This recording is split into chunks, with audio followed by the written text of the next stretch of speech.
que les decía de la imaginación material es cómo las cosas que pensamos se traducen a acciones que solo podemos llevar a cabo en la figuración plástica con los materiales que nos arroja el mundo. Y por eso estas cuevas utilizan los volúmenes, las formas, etcétera, etcétera, para representar eso, volúmenes, ¿no? Ya con el fuego, con las antorchas, seguramente incluso tenían una especie de movimiento, ¿no? Entonces, bueno, lo que quiero decirles es que hay un poder enorme de las imágenes, ¿no? Que nos arrojan imaginaciones, imaginarios, ¿no? Este es un trabajo de Rosalind Fisher, una fotógrafa que me gusta mucho, que se llama La topografía de las lágrimas, ¿no? Y es básicamente agarrar lágrimas a partir de ciertas emociones que producen llanto, cristalizarlas y a eso hacer una especie de microscopía, ¿no? Esta se llama Después del sol vienen las lágrimas. Y me parece un pacto de ficción extraordinario, ¿no? Porque no es que estemos viendo la emoción directamente, pero de repente hay un símbolo en esta imagen que creo que es muy reconocible, que es el círculo. Y ya empezamos a asemejar al título, ¿no? Es ahí donde les digo que entra un pacto de ficción. De que Rosalind Fisher propone al espectador. Vean esto, ¿no? Por supuesto que a primeras y sin el título no necesariamente veríamos esto, pero me gusta pensar en la imagen como ese pacto de ficción que nosotros aceptamos. Lo irrefutable es esta, por ejemplo, ¿no? ¿Dónde vemos lo irrefutable en esta imagen? ¿O dónde vemos la catarsis en esta? ¿O dónde vemos la compasión en estas otras, no? Y bueno, al final las lágrimas pues están hechas de enzimas, de proteínas, de ciertos minerales que cuando se cristalizan pues hacen estas especies de paisajes, ¿no? Como aéreos, como si las viéramos en una especie de dron, de helicóptero, de avión, etcétera, etcétera, ¿no? Estas son lágrimas de euforia en un momento liminal, en un momento que esté en un umbral entre dos momentos, ¿no? Y bueno, me gusta cerrar esta parte de Rosalind Fisher con esta imagen, ¿no? Lo que no pudo arreglarse. Y creo que ahí todos vemos una forma muy reconocible, ¿no? Bueno, yo veo un corazón, no sé ustedes, pero no sé, se me hace un gesto como muy poético entre lo que propone el título de la imagen y lo que la imagen misma muestra, ¿no? Exacto. Exacto, exacto. Ella solo puso la lágrima, ¿no? Y al final la lágrima viene dada de una emoción muy específica, ¿no? Entonces nada, al final lo que les quiero decir es que es un ejercicio muy interesante de imaginación, ¿no? Que son las imágenes que a mí más me gustan, las mentales, ¿no? Que también son imágenes. Ahora me voy a ir a un universo un poquito más oscuro, que es el vínculo de la imagen con la muerte. Y les leo. El nacimiento de la imagen está unido desde el principio a la muerte. Pero si la imagen arcaica surge de las tumbas, es como rechazo de la nada y para prolongar la vida. La plástica es un terror domesticado. Esa última frase me parece súper potente porque es verdad. La muerte es abyecta, la muerte es dolorosa, la muerte huele feo, la muerte se descompone. Es bien difícil abordar la muerte desde el plano material, digamos, ¿no? Entonces, ¿qué hicimos? La intentamos domesticar mediante la muerte y las primeras imágenes fueron las tumbas, ¿no? Y los primeros coleccionistas fueron nuestros difuntos, ¿no? También es un pensamiento que se me hace interesante. Es un libro muy bonito de Regis Debray, que es un historiador, que se llama El nacimiento por la muerte. Bueno, el capítulo del libro se llama El nacimiento por la muerte y el libro se llama Vida y muerte de la imagen, historia de la mirada en Occidente. Entonces, ¿qué hace la imagen? La imagen trae a la presencia determinadas ausencias. Hay un vínculo muy fuerte entre la imagen y la ausencia, ¿no? Y bueno, desde su propia etimología podríamos trazarlo, ¿no? Eidolon, ¿no? Que significa apariencia, y el diminutivo olón, que significa pequeña forma o representación, ¿no? Y en la Grecia antigua podía significar, por un lado, reflejo o apariencia, como si fuera un espejo o un reflejo en el agua, ¿no? Como Narciso se enamora de sí mismo, o también un fantasma, una sombra de una persona que ya no está. Y les pongo esta pintura que me parece bien interesante de George Roux, que se llama Espíritu del siglo XIX, de finales del siglo XIX, en el que se le aparece a una persona, su amada, ¿no? Tocando el piano. Entonces tengo que trazar de nuevo, tengo que irme muy atrás en el tiempo para trazar la primera... ¿Cómo nace la pintura? ¿Cuál fue la primera mitología sobre la pintura? Y bueno, esta es una representación de este mito de Joseph Wright de Derby, que se llama La doncella de Corinto, de 1782-1784. Y todo nace de Plinio el Viejo en su Historia Natural, que dice: Butades de Sición, ceramista de arcilla, fue el primero que lo inventó en Corintio, el arte de hacer retratos con arcilla y que hasta hoy es utilizado. Sin embargo, es gracias a su hija, y creo que se llamaba Corina, ahora no me acuerdo el nombre, si él lo tiene por ahí, alguien lo tiene por ahí, me lo dice. Ella, enamorada de un joven que partía a un lejano viaje, dibujó los contornos de las líneas en la sombra de su rostro proyectado en una pared por la luz de una lámpara. El padre después aplica arcilla en las líneas, ¿no? E hizo un modelo que luego puso al fuego con otras cosas de cerámica. Y así es como nace la pintura, a partir de esta necesidad de traer a la presencia, de traer al mundo material algo que ya no está, ¿sí? Y de ahí el vínculo que yo entiendo entre la imagen y la muerte, entre la imagen y la ausencia y las diversas presencias. Y esto me lleva a un trabajo de un fotógrafo argentino contemporáneo que admiro profundamente, que se llama Gabriel Orge. Literalmente, las imágenes hacen aparecer. Este trabajo se llama Apareciendo y es básicamente trabajar con los retratos de archivo de las personas que han sido desaparecidas forzosamente por la violencia de Estado, obviamente en la dictadura argentina, pero también en las distintas dictaduras de Latinoamérica. Agarra estas imágenes del archivo de estas personas que han sido desaparecidas y las proyecta nuevamente en el paisaje, las hace aparecer. Ahí está el vínculo de la imagen, la muerte y la ausencia.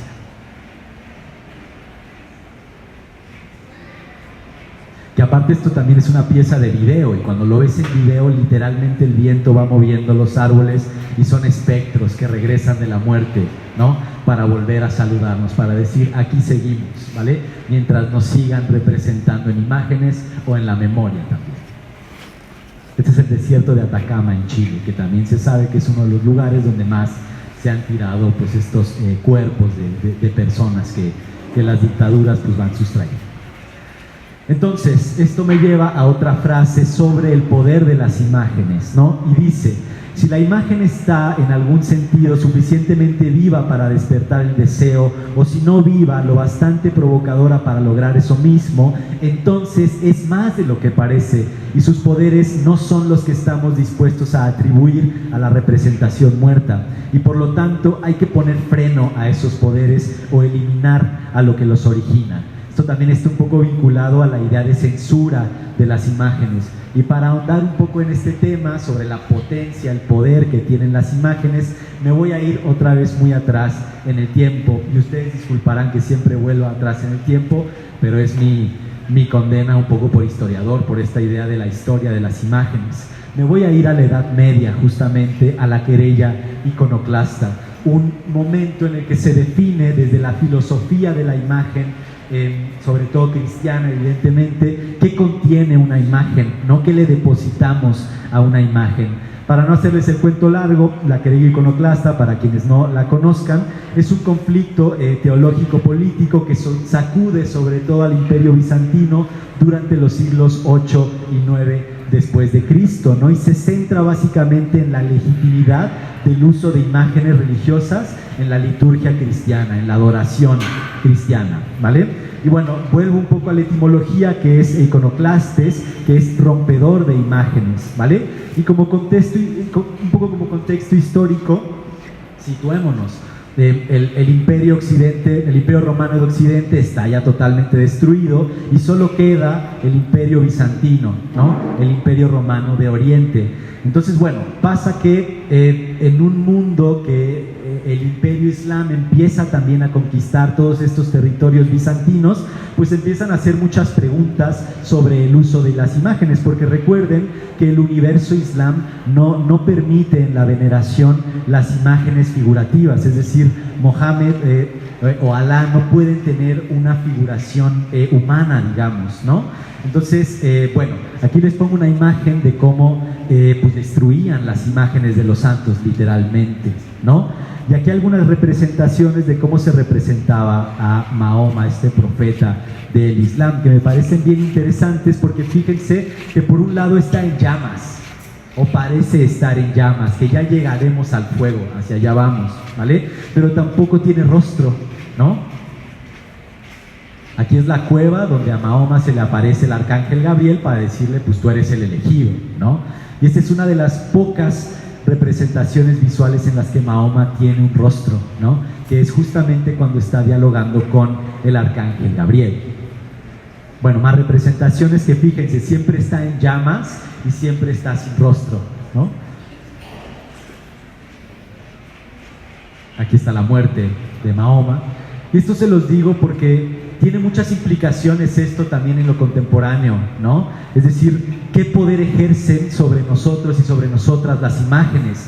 Y vale la pena traer un poco a la memoria lo que sucedió en 2015 en París con la revista satírica Charlie Hebdo, ¿no? Que bueno, un poco mediante la libertad de expresión, ustedes nómbrenlo como quieran, deciden ponerle un rostro bastante satírico al profeta Mahoma. ¿Y qué pasa? Que dos hermanos del Islam, digamos, irrumpen en estas oficinas y matan a 12 personas, ¿no? Entonces, las imágenes no son inocentes, las imágenes no son representaciones inertes, las imágenes actúan de manera muy poderosa en nosotros. Por las imágenes matamos y por las imágenes nos matan también, ¿no?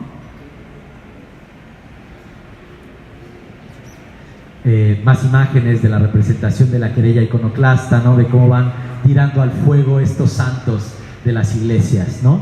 O cómo le rompen literalmente las caras. Y bueno, acá una representación más del siglo XIX en la que vemos eso, ¿no? Esta querella con los iconoclastas, que era la banda que no quería imágenes, ¿no? Y la banda que sí quería imágenes, que era el bando de los iconódulos, la gente que amaba las imágenes, ¿vale? Entonces, ¿qué pasa? Volvamos a este imperio bizantino que se está preguntando por qué nos están ganando, ¿no? Los árabes, ¿no? ¿Por qué nos están castigando? Entonces, bueno, alguna banda, algunos sectores del cristianismo bizantino empezaba a pensar que el uso de las imágenes eran los culpables de este deterioro del imperio, ¿no? Quizás decían, ¿cómo es posible que un imperio pierda ante uno que prohíbe las imágenes, ¿no? Entonces, una de las respuestas que se plantean es que tal vez Dios castiga la idolatría. Y eso tiene mucho sentido por lo que vamos a ver a continuación. ¿Hasta acá todo bien? ¿Les hace sentido lo que voy comentando? ¿Sí? Buenísimo. Continúo. Entonces, el centro de la controversia de la querella iconoclasta es que el espectador desviara su veneración hacia la imagen, hacia el ícono, y no hacia lo que esa imagen representaba, evidentemente, ¿no? Y por ahí el emperador León III ordena en el 726 después de Cristo la destrucción de íconos y prohíbe también su culto, ¿no? Argumenta un poco lo mismo, que adorar las imágenes era idolatría, algo que está prohibido, por cierto, en los 10 mandamientos. Es decir, literalmente el bueno de Moisés, cuando baja del monte Sinaí, lo primero que ve es que están acá adorando un becerro de oro, etcétera, etcétera. Pero el segundo mandamiento literalmente dice, no adorarás imágenes, ¿no? Ahí está la fuerza de las imágenes. Pero ¿qué pasa con un universo cristiano, ¿no? Que toda su religión se basa en las sagradas escrituras, no en las sagradas imágenes. Pero para empezar, estás conquistando muchos pueblos, ¿no? Los estás cristianizando un poco a la fuerza, otros un poco menos a la fuerza, pero en esa conquista, digamos, cristiana, pues sí, ya se me fue un poco el hilo, perdón. Volvamos a Moisés y los 10 mandamientos. Esta es una imagen de Jan Steen, la adoración del becerro de oro, ¿no?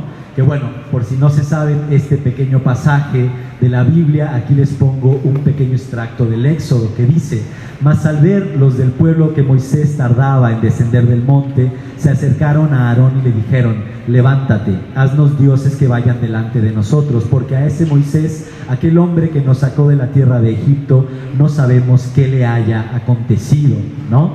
Y pues bueno, por si no pueden ver, allá arriba a la izquierda, se lo circulé, está Moisés súper enojado, como diciendo: ¿por qué demonios? O sea, lo único que les dije es no adoren imágenes, ¿no? Solo les dije que me aguantaran un ratito en lo que recibía los mandamientos.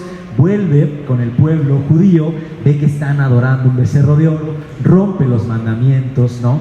Eso le hace volver a subir. También hace polvo, que esto también me habla mucho de la tradición cristiana, que a veces es también un poco violenta, como que disuelve o hace polvo el becerro de oro, lo disuelve en agua y se los hace tomar a todos ellos. Es también súper vengativo de cierta manera, ¿no?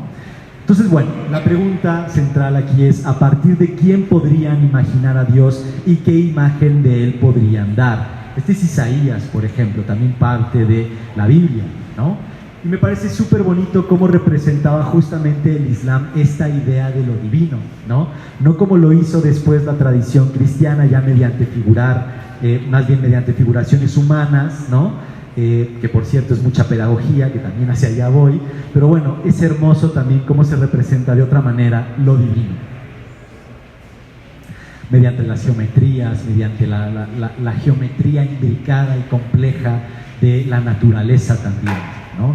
De las matemáticas, etcétera, etcétera. En fin, el otro bando eran los iconódulos, la gente que decía: por supuesto que sí, pongamos imágenes, ¿no?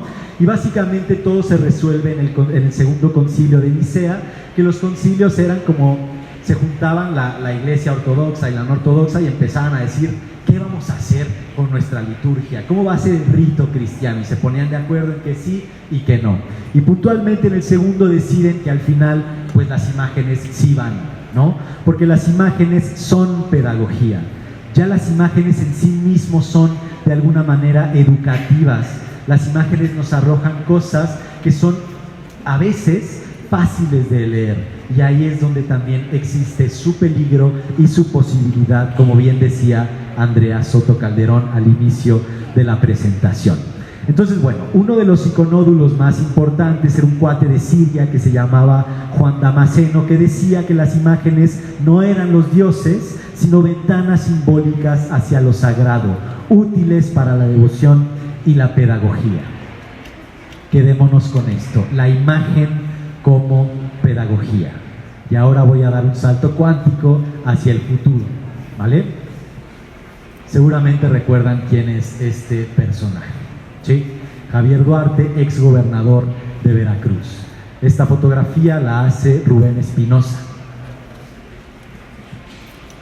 Pórtense bien, advierte Duarte a reporteros, algunos de ustedes están metidos con el AMPA, acusa Javier Duarte. Esta fotografía se convierte en la icónica portada de la revista Proceso, que dice: Veracruz, estado sin ley. Obviamente Veracruz era como tierra caliente, ¿no? Estaban todas las acusaciones de corrupción del gobierno, etcétera, etcétera. Mataban como 9 periodistas diarios. Es la cuestión del agua a los niños que le daban agua a los niños con cáncer. Es decir, es un periodo súper turbulento en la historia de ese estado y de nuestro país, evidentemente, ¿no? Entonces la iconografía de esta imagen es tremenda, ¿no? Javier Duarte con una mirada extremadamente retadora, con su gorrita de policía federal que dice gobernador. Y lo que dice la portada: no, Veracruz, estado sin ley. No tengo que explicarles lo que este contenido semántico nos está arrojando, ¿no? ¿Qué pasa después? Despierta la ira de Javier Duarte, ¿no? Rubén Espinosa, el autor de esa fotografía, tiene que exiliarse literalmente a la Ciudad de México porque recibe muchísimas amenazas de muerte, ¿sí? Llega a la Ciudad de México y renta un espacio con algunas compañeras, ¿no? Y de repente esto. Hay un multihomicidio en la colonia Narvarte, ¿no? Donde mueren 5 personas, 4 chicas y un varón.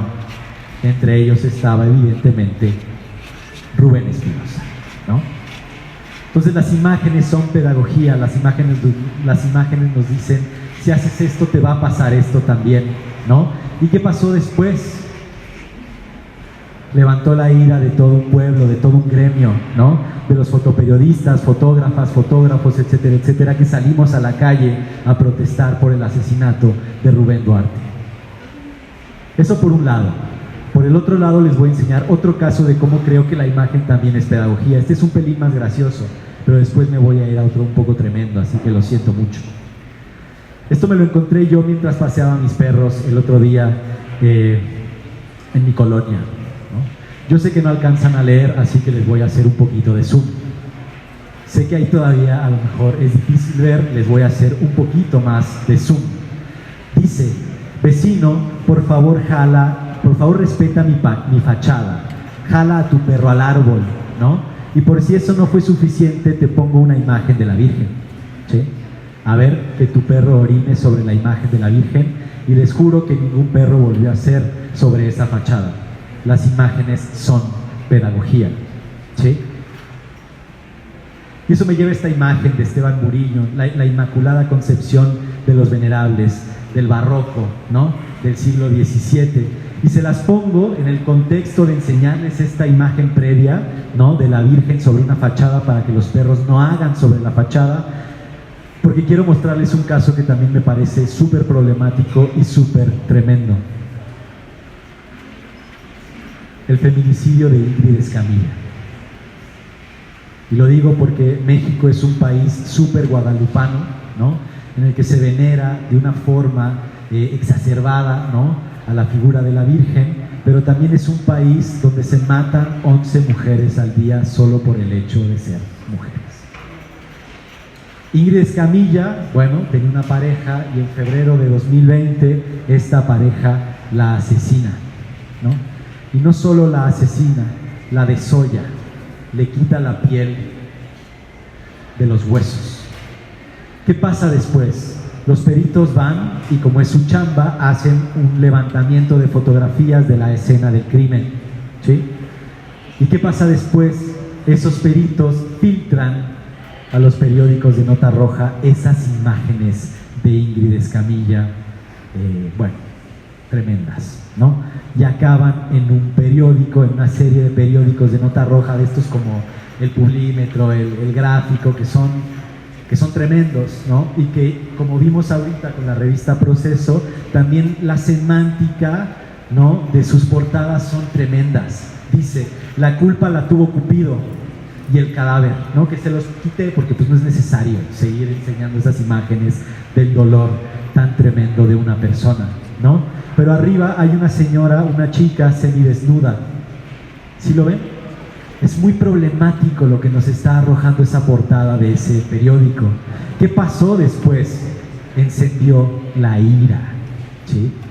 Y un grupo de chicas feministas con toda la razón del mundo fueron a reventar las oficinas de esos periódicos, ¿sí? Y eso me remite a una pensadora que admiro profundamente que se llama Rita Laura Segato, y quiero leerles un pedacito de un texto que se llama Las pedagogías de la crueldad. Dice, llamo pedagogías de la crueldad a todos los actos y prácticas que enseñan, habitúan y programan a los sujetos a transmutar lo vivo y su vitalidad en las cosas.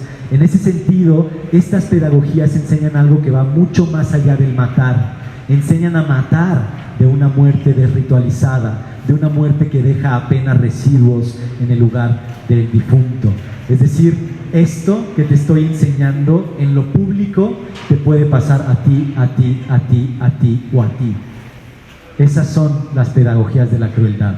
La imagen tiene cosas maravillosas, ¿no? Pero también la imagen tiene universos que son espantosos. Y esto también es la imagen, esto también es la fotografía. Y hay que estar muy atentos, muy pilas en qué nos están arrojando las imágenes que consumimos y que producimos día con día.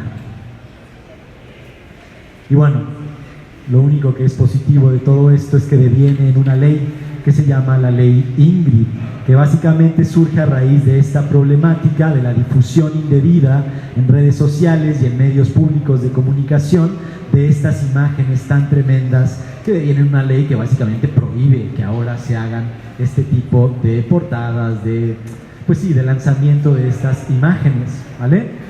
Y eso me lleva a una de las preguntas centrales de esta conferencia. ¿Por qué es importante una educación visual en nuestros tiempos? ¿Vale? Porque hay que estar atentos, porque las imágenes ya vimos que son pedagogías, ¿vale? Dejen tomar agüita. ¿Todo bien? ¿Me siguen? Muchas gracias.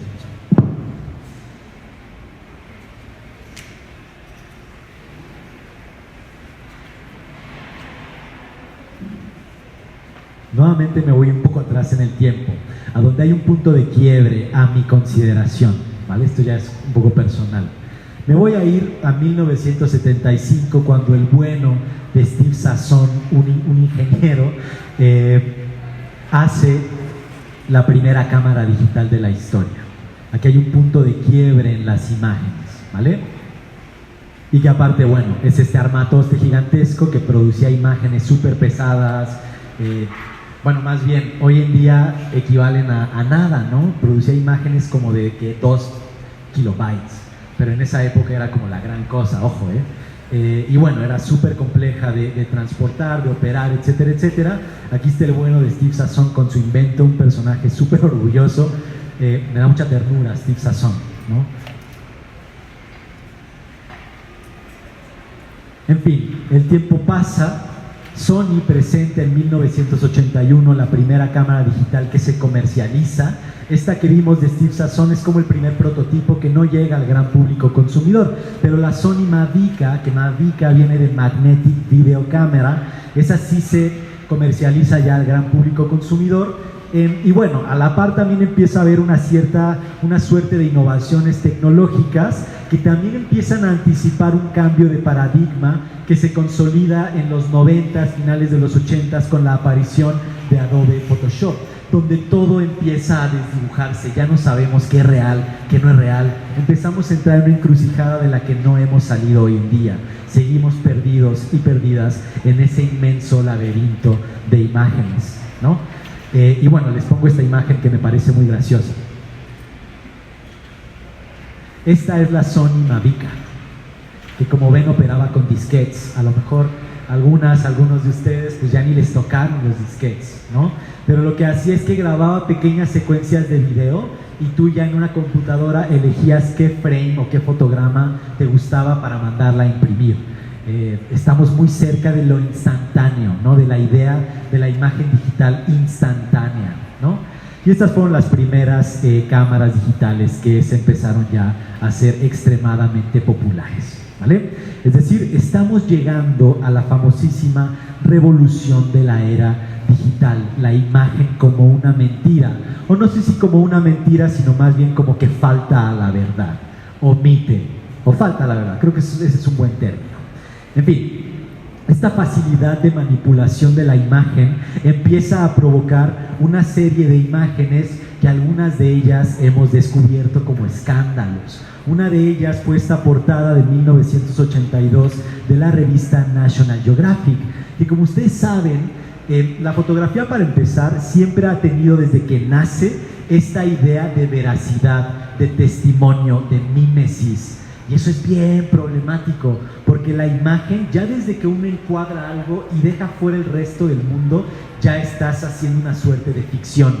Ya no es objetivo, ya no es un testimonio, aunque se haga pasar por ello, ¿sí? Entonces, bueno, ¿cuál fue el problema con esta revista de National Geographic? Que les digo, es una revista muy dedicada a la fotografía documental y al fotoperiodismo, que son dos géneros de la fotografía donde no puedes mentir. Miente en el que quieras, menos en esas ramas de la fotografía.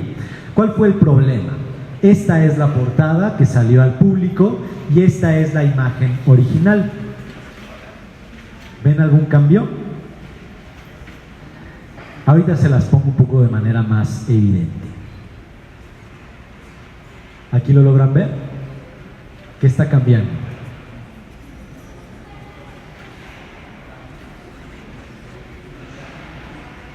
parece que está cambiando desde donde le estamos tomando, porque una pirámide de repente se acercó a la otra. Y sí, la fe mueve montañas, pero tranquis, ¿no? ¿Qué está pasando acá? ¿Sí ven? Esa manipulación podría parecer una bobada, o sea, que no es importante, pero o sea, veamos el contexto, pues, es súper importante, ¿sí? No puedes tú hacer eso, una revista como National Geographic, mentir de esa manera, ¿sí? Es bobo, por supuesto que es bobo el cambio, pero tiene un impacto que es tremendo, porque empieza a poner en entredicho todo lo que es la fotografía, fotoperiodística y documental. Y eso me lleva a una serie de cambios estéticos y teóricos que se empiezan a manejar en el universo de las imágenes y de la fotografía, por supuesto. Yo hablo de imágenes, pero siento que la fotografía es simplemente una imagen más. Me gusta abrir un poco el concepto de imágenes porque creo que engloban todas, incluso, como les dije, las que nos imaginamos, las mentales, que son las que más me gustan. En fin, ¿quién empieza a trabajar teóricamente todos estos conceptos? Jean Baudrillard, Willem Flusser, que después recuperaría a Jean Fontcuberta, Andrea Soto Calderón en lo contemporáneo, etcétera, etcétera.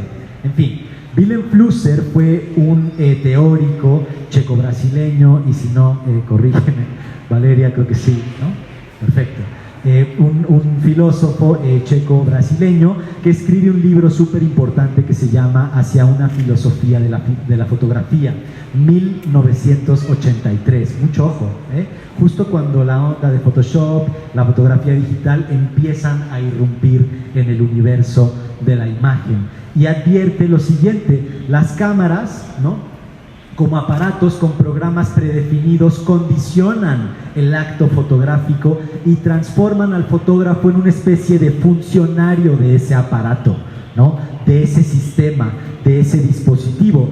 Y eso empieza a anticipar debates actuales sobre la tecnología, sobre la imagen y sobre todo la reproducción al infinito de las mismas imágenes una y otra y otra y otra vez. Por eso les pongo esta pieza que me encanta de Penélope Umbrico, que creo que es una artista visual, fotógrafa estadounidense, que empieza a descargar todas las fotografías que se subían a Flickr de atardeceres y te las pone todas en un mismo lienzo. Y de repente uno se pregunta, demonios, ¿acaso estamos haciendo las mismas imágenes todas y todos al mismo tiempo, al infinito? Eso es bien problemático, mucho ojo.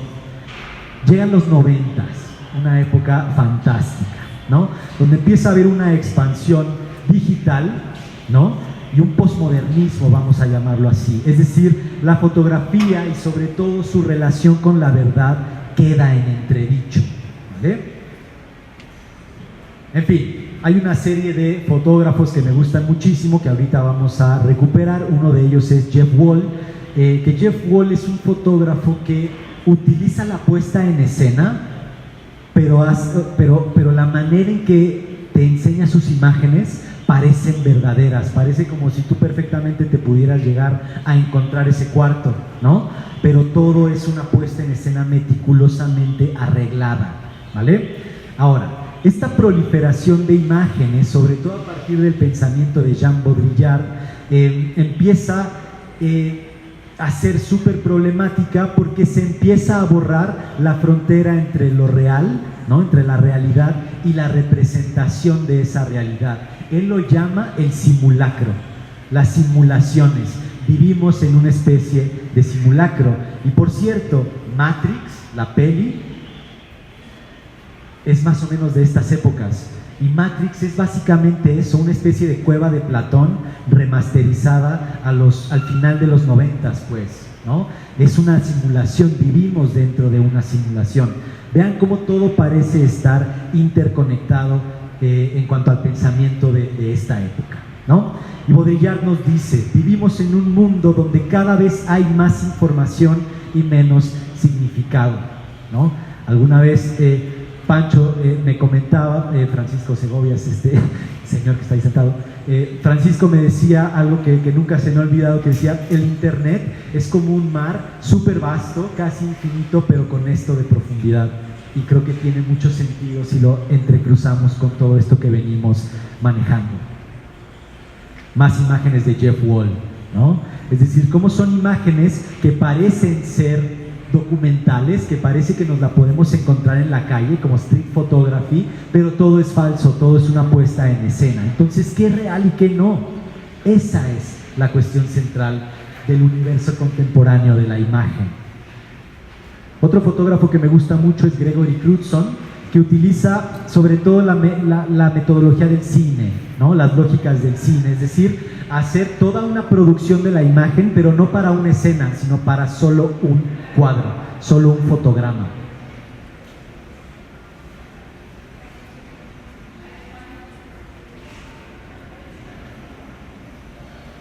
Y aquí un poco el detrás de escenas, ¿no? De cómo se producen estas imágenes, cómo todo al final es falso, ¿no? Y entramos de repente a los 2000, ¿no? Donde la era digital y la posfotografía, ¿no? Llevan la crisis de la imagen a otros niveles, ¿vale? La imagen entra en una crisis impresionante, ¿vale? Hay una explosión de lo digital, fotos para la banda, básicamente, ¿vale? Entonces, ¿qué pasa? Que en el siglo XXI la fotografía se masifica con la popularización de las cámaras digitales, como las que ya vimos, ¿no? Y sobre todo hay un nuevo aparato que es el celular, que si bien viene desde los 70s, etcétera, etcétera, cuando le empiezan a poner camaritas, pues ya es más durante el siglo XXI, ¿vale?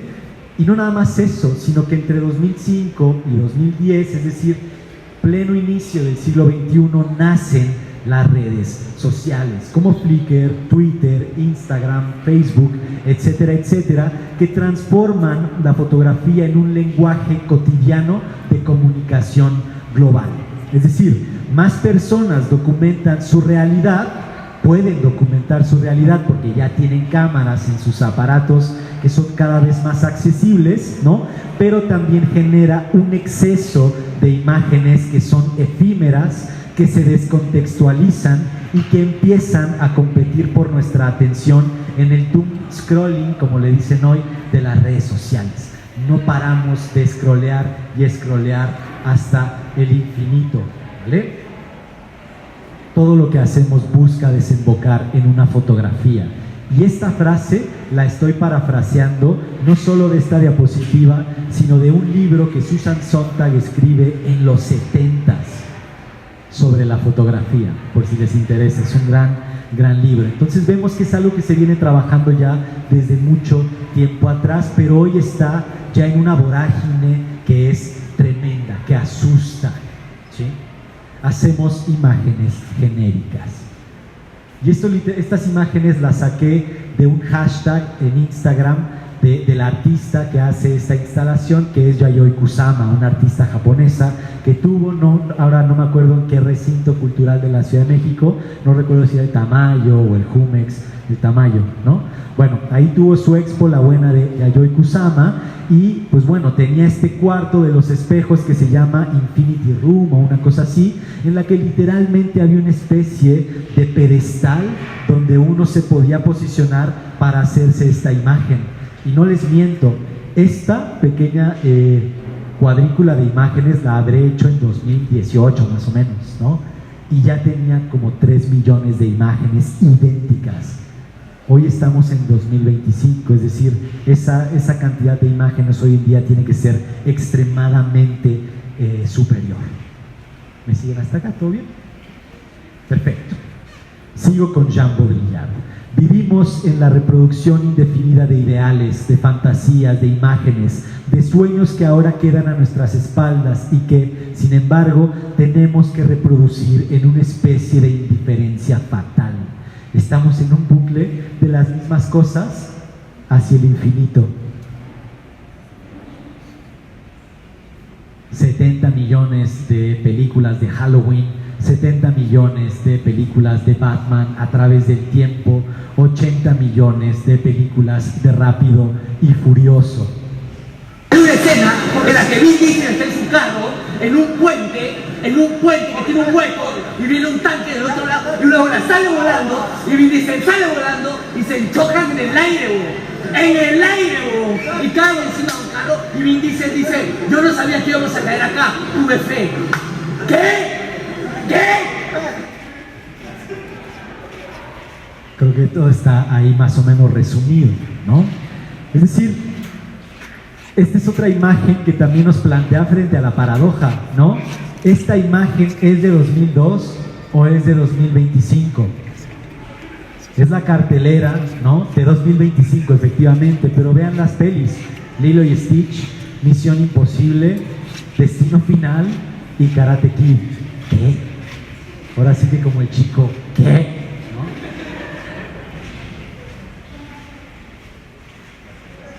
Las mismas imágenes hacia el infinito, ¿no? En fin, según Joan Fontcuberta, que es un filósofo catalán que reactualiza a Flusser, ¿no? Que reactualiza a Jean Baudrillard, nos plantea en el contexto de la postfotografía, ¿no? Estamos ya después de la imagen fotográfica, ¿vale? No solo en el apartado tecnológico, sino también de contexto y de significado, ¿no? Vivimos en esta sobreacumulación visual donde las fotos ya no son solo objetos de memoria, sino que se convierten en estos mensajes efímeros, ¿no? Pensemos que una historia que subimos a Instagram dura 24 horas y desaparece. Es decir, estamos creando un archivo de imágenes que tiene caducidad de 24 horas. O los snapshots, por ejemplo, soy un chavorruco, perdón. Pero bueno, cómo también desaparecen estos Snapchats, ¿no? Todo como que desaparece, todo tiene una especie de caducidad. Y les pongo este trabajo justamente de Joan Fontcuberta que me encanta, que se llama Fauna, en el que crea animales fantásticos. Es decir, es obvio que no existe esa víbora con patas, pero la manera en que nos presenta Joan Fontcuberta estas imágenes parecen ser verdaderas. Utiliza mecanismos de la fotografía mimética, de la fotografía científica, de la fotografía como testimonio para mostrarnos cosas que evidentemente no existen. ¿O sí? Y sin embargo, podrían existir.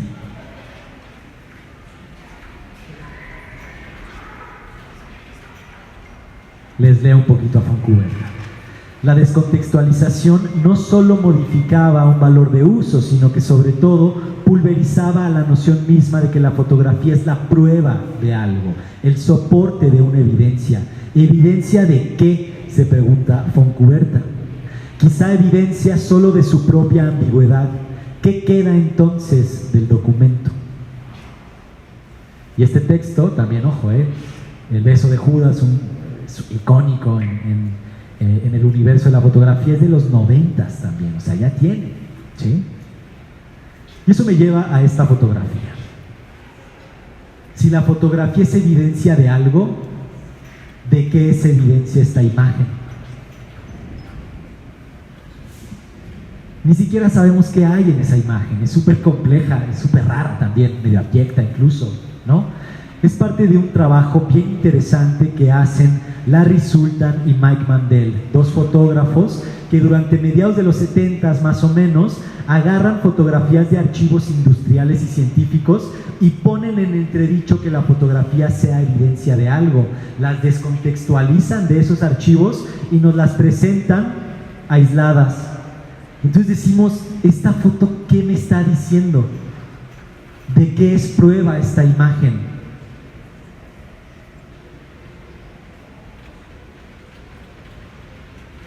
No sabemos, es bien difícil saberlo. O esta, ¿no? O esta, o esta,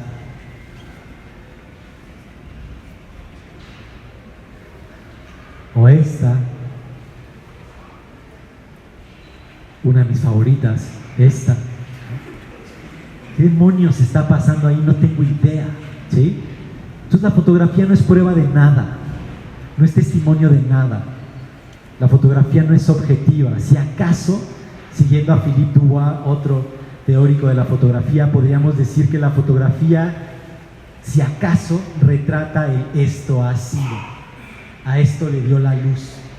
Y ya, no podemos, ¿no?, abordar prácticamente nada sobre las imágenes. Se nos escapan como agua entre las manos, ¿vale?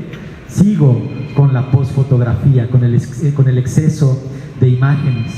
Entonces la cultura en la que estamos, la cultura digital, se asemeja a un cuento de Borges, Funes el Memorioso, ¿no?, en el que es un cuate que absolutamente puede recordar todo.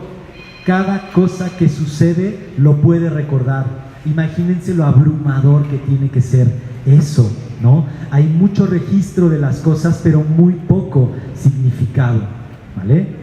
Entonces Baudrillard, les digo, anticipa este fenómeno cuando advierte que toda esta información, que este exceso de información puede llevarnos a poca comprensión de las cosas, por un lado, pero también a la facilidad de que nos manipulen a diestra y siniestra las imágenes, y ahí es donde es muy peligroso el uso de las imágenes, ¿vale?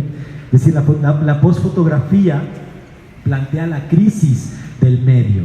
Cualquiera puede hacer fotografía y los algoritmos de las redes sociales empiezan a decidir por nosotras, por nosotros.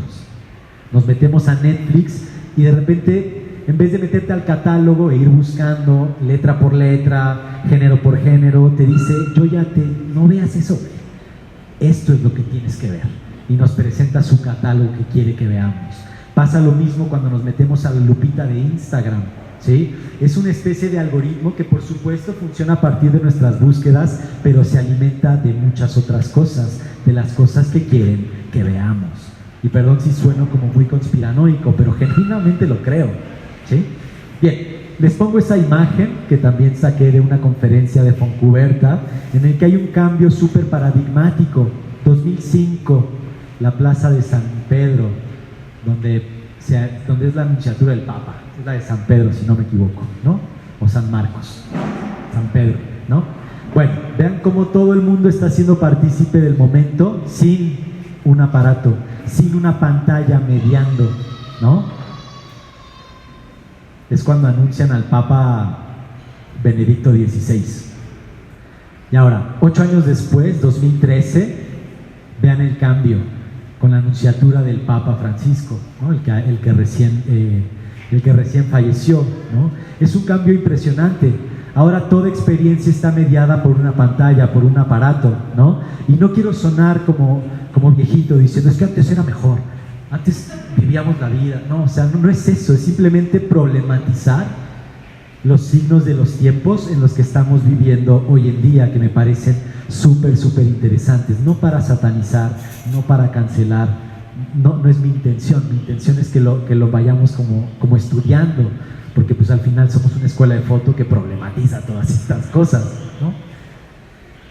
Y eso me lleva a Wafa Bilal, un artista sueco que literalmente se colocó una cámara en su nuca, hablando un poco de esta idea de la sobrevigilancia, del cyborg, etcétera, etcétera, de cómo todo el tiempo estamos siendo vigilados, etcétera, etcétera, ¿no? Sí, es interesante pieza, y siempre está grabando y todo eso se va almacenando, ¿no? Es como interesante pensar que también nunca vemos atrás de la cabeza. Suena bobo, pero es neta, solo él. Volvamos a Funes. Más recuerdos tengo yo solo que los que habrán tenido todos los seres humanos desde que el mundo es mundo. Mi memoria, Señor, es como vaciadero de basuras. Más imagen contemporánea, 2011, ojo, Este es un trabajo de Paolo Sirio que se llama Street Ghosts, o fantasmas, digamos, callejeros, fantasmas de la calle, en las que se mete a Google Street View, que ya saben que también hay un carrito de Google fotografiando absolutamente todo y a todos, ¿no? Entonces lo que hace Paolo Sirio es meterse a Google Street View, a la interfaz, y empezar a encontrar dónde hay personajes. Les hace una captura de pantalla y luego va al lugar físico donde Google, el cochecito tomó esa fotografía y pega al sujeto. Es interesante cuanto menos. Es volver lo virtual material. Empezar a problematizar la relación de lo virtual, de la hipervigilancia en el mundo material.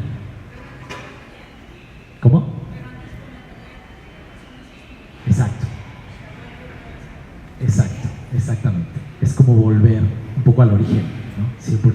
Sí. Y bueno, por ahí Funes mencionaba que es un vertedero, un basurero, ¿no? Todas sus memorias. Y qué ejemplo más puntual que este trabajo de Eric Kessels, que estoy seguro que conocen, que se llama 24 horas en fotografías. Situémonos, 2011, ojo, Entonces, lo que hace Eric Kessels es descargar todas las fotografías que se suben a Flickr en un día.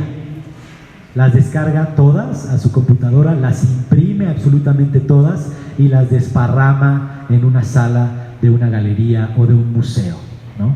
Y nos está diciendo, obviamente cuando te metes a Instagram, a Flickr, todo está curado en sus cuadrículas, todo está muy aesthetic, como dirían hoy en día la chaviza, pero cuando la vemos de esta forma es caótica, es sucia y asemeja mares y montañas de basura. Imagínense la cantidad de imágenes que estamos produciendo. Yo creo que me aventaría a decir que en un par de horas o en unas 4 horas estamos produciendo más imágenes que las que se produjeron del siglo XX para atrás en la historia de las imágenes. Es así de tremendo, ¿sí? Y lo más problemático, como vimos con la pieza de Penélope Umbrico, es la misma imagen una y otra y otra y otra vez. ¿Cuál es nuestro papel como fotógrafas, como fotógrafos en este universo? Perdón que les enseñe este escenario tan fatalista, pero no todo está perdido. Ahorita vamos a ver algunos ejemplos interesantes, ¿vale? ¿Hasta acá todo bien? ¿Me sigue? ¿Estoy siendo más o menos claro? Fantástico. Pero estaba haciendo como mucho hincapié en las fechas, 2008, 2011, 2012. Esto fue hace 15 años, ¿sí? 14 años, ¿no? ¿Qué onda con la imagen hoy en día? Bueno, irrumpió de repente la inteligencia artificial, ¿no? Y empezó a producir imágenes que ya no sabemos si son verdad, que ya no sabemos si son falsas. Ese entredicho, si ya de por sí era medio grave antes, hoy en día es impresionante, ¿vale?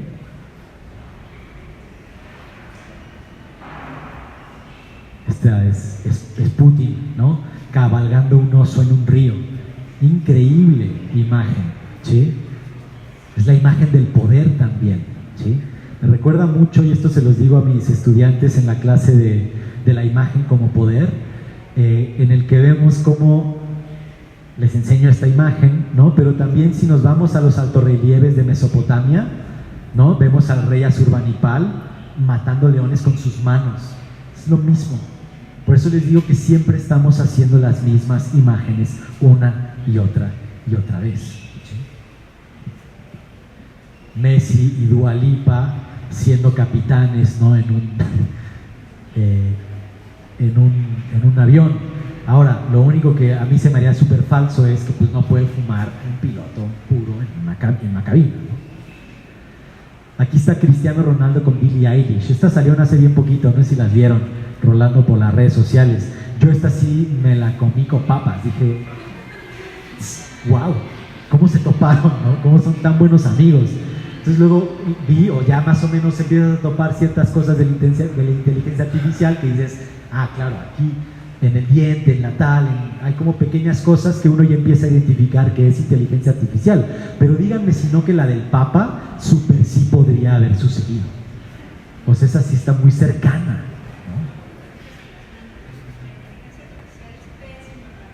¿no? Exacto. Pero dale media hora que en un par de días vas a ver cómo hacer las manos, vas a ver cómo hacer los dientes, poco a poco, ¿no? Pero no todo es sátira, no todo está perdido, no todo es horroroso, ¿no?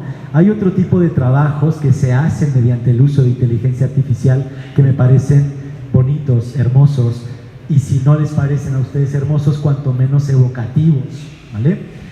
Este trabajo ganó el premio de adquisición en la última Bienal del Centro de la Imagen, ¿sí? Es de Rogelio VII y se llama Exhumar la Memoria.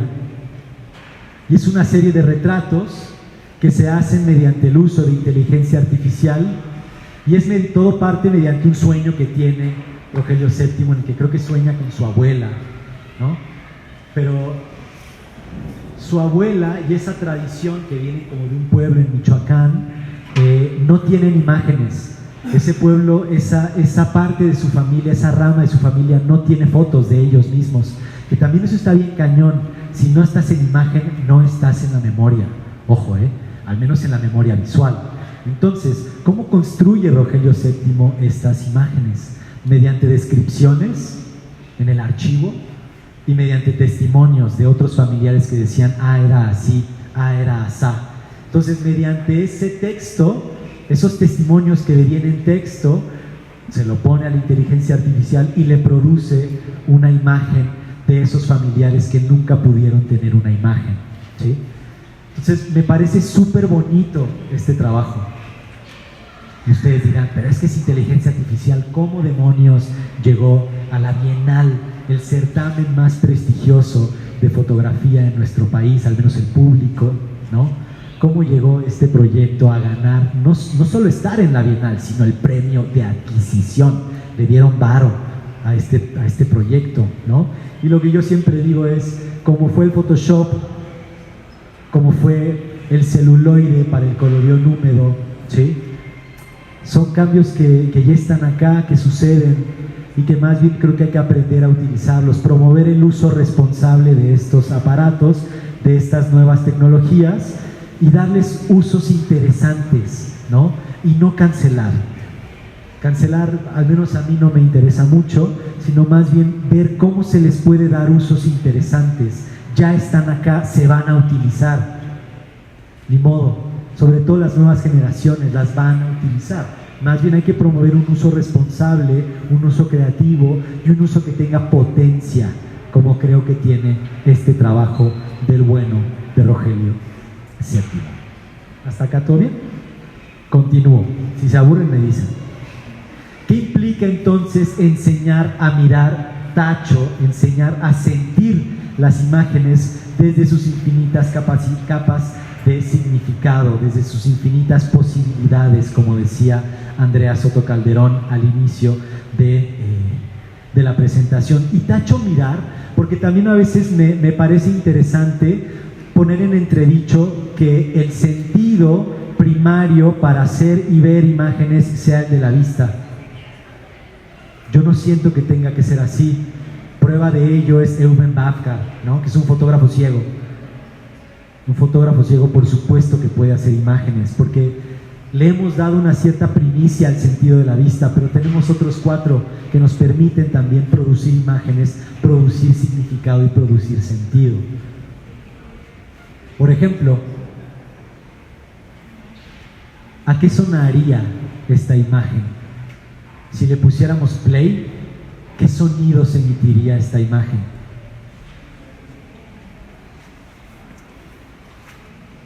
Es pregunta. Sonido de mar, qué bonito, hermoso, hermoso. ¿Qué más? Tilu, tilu, tilu. También, ¿no?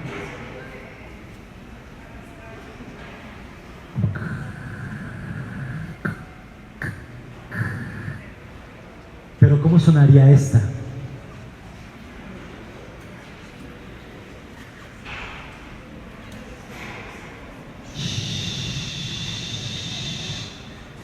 A lo que voy es interesante también desplazar la imagen de lo visual, ¿sí? ¿O a qué sonarían estas dos, por ejemplo, ¿no? ¿Cómo se componen estas dos? Una mediante el equilibrio simétrico, evidentemente la del lado derecho, y la otra mediante un equilibrio asimétrico, la del lado izquierdo, en la que también se corresponden de cierta manera las formas, ¿no? Es decir, ¿cómo podemos abordar una imagen desde muchos lugares? Desde cómo nos afecta, desde cómo la sentimos, desde cómo la escuchamos, ¿no?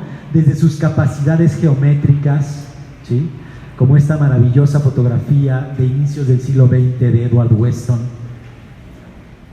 en la que si le elimino todo lo que es fotográfico, nos queda esto, y esto sigue teniendo sentido.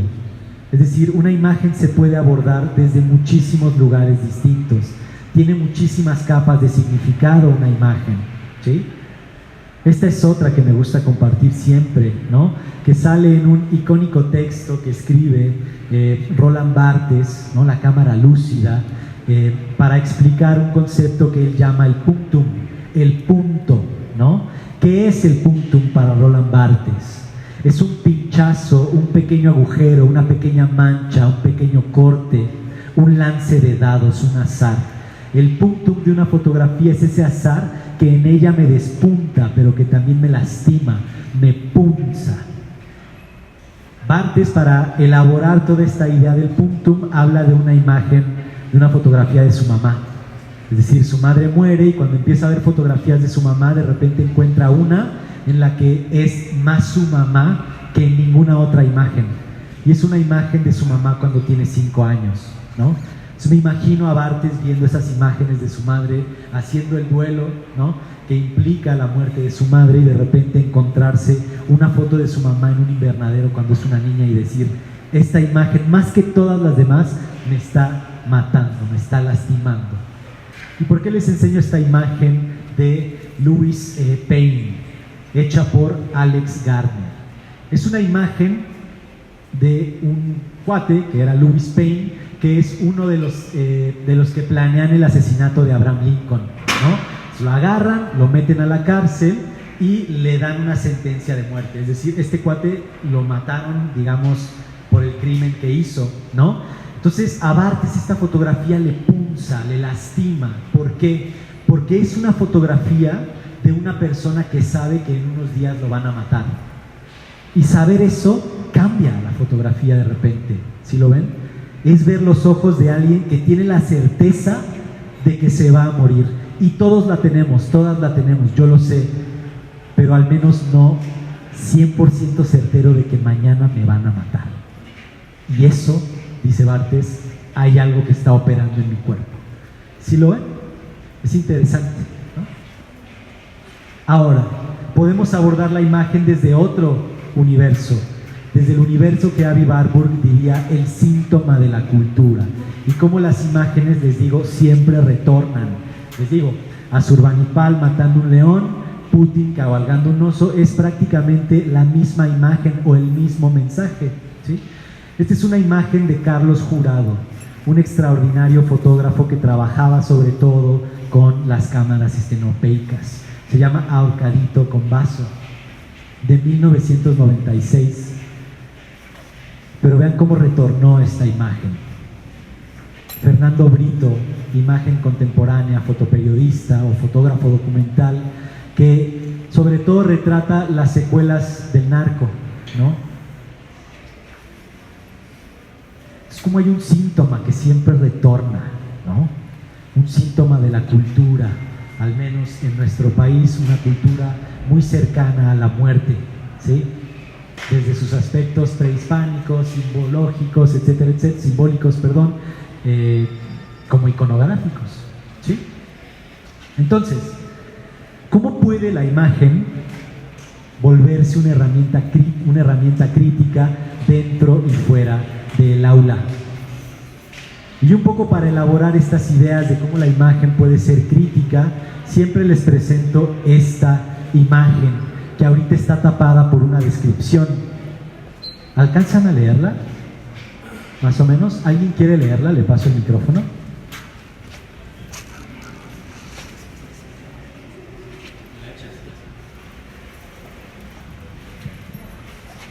En su catálogo de 1910 sobre obras de Frans Hals, el historiador de arte neerlandés Cornelis Oostergroot escribió: a la izquierda, un hombre sentado sostiene con su mano derecha la mano izquierda de su esposa, que se encuentra a su lado.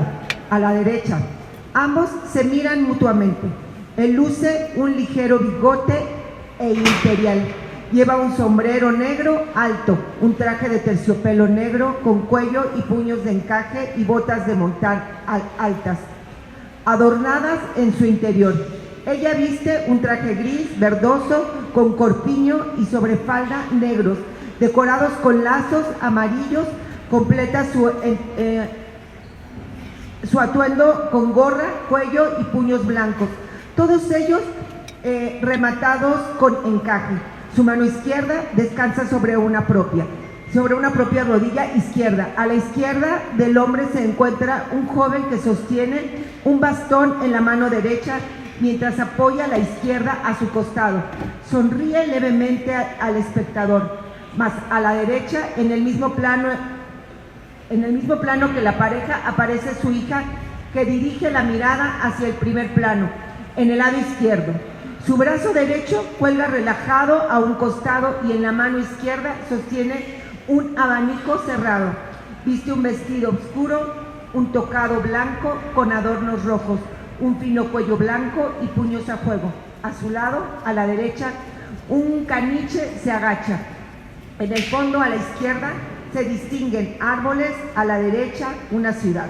La escena está ejecutada en tonos grises y neutros, únicamente interrumpidos por el rojo de las botas de montar, pintado hacia 1640.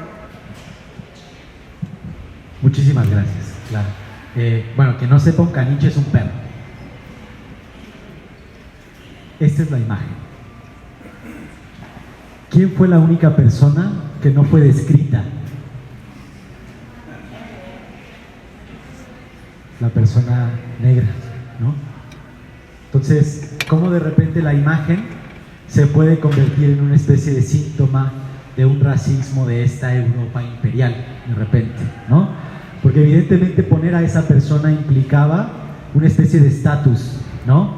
Pero cómo incluso para la historia del arte llegó antes a la descripción formal de la imagen el perro que esa persona. Es tremendo, ¿sí? La imagen tiene potencia crítica. Hay que estar muy atentos a esos síntomas que nos van arrojando, ¿no?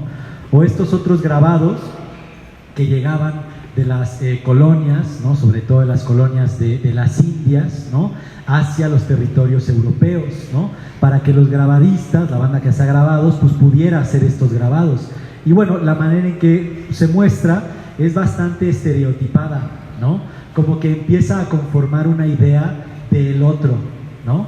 Y Europa se empieza a construir una imagen de sí misma mientras construye la imagen del otro. Y el otro evidentemente es un bárbaro, es un primitivo, es un caníbal, está rompiendo el pacto teológico de que no te comas a tus compas, ¿sí? Nos empiezan a mostrar al buen salvaje, al mal salvaje, ¿no? El buen salvaje evidentemente está aquí representado como el que le lleva oro, ¿no? Y el mal salvaje son estos que están acá atrás, que están huyendo, ¿sí? Entonces empiezan a construir una serie de estereotipos, ¿vale? Pero si creemos que esto se quedó en el siglo XVI, estamos súper equivocadas y equivocados, ¿no? Estas son imágenes, bueno, sobre todo estas dos que vemos acá. Ahorita les cuento un poco más de esta que está aquí abajo. Las dos imágenes de las que hablo son imágenes de Quito, Ecuador, en el siglo XIX. Son imágenes de un fotógrafo que tenía su estudio, como muchos y como muchas, ¿no? Que básicamente retrataban un poco la ciudad, un poco el día a día.